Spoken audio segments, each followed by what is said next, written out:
26 August સુધીમાં ભારે વરસાદ પડશે। આ આગાહી હવામાન નિષ્ણાંત અંબાલાલ પટેલે કરી છે।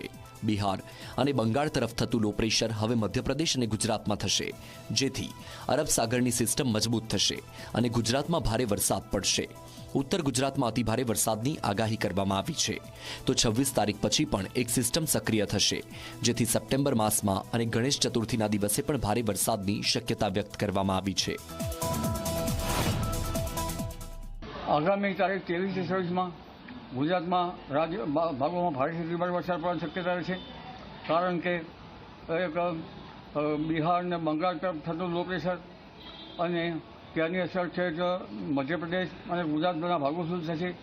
અરબ સાગરની સિસ્ટમ જે છે એ મજબૂત થશે અને તે પણ મધ્યપ્રદેશના ભાગો સુધી આવશે।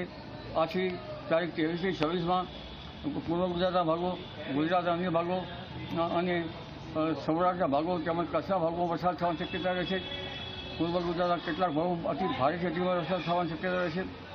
મધ્ય ગુજરાતના ભાગોમાં વરસાદ થશે, ઉત્તર ગુજરાતના ભાગોમાં વરસાદ થશે, સાબરકાંઠાના ભાગોમાં પણ વરસાદ થવાની શક્યતા રહેશે। તહેવારોની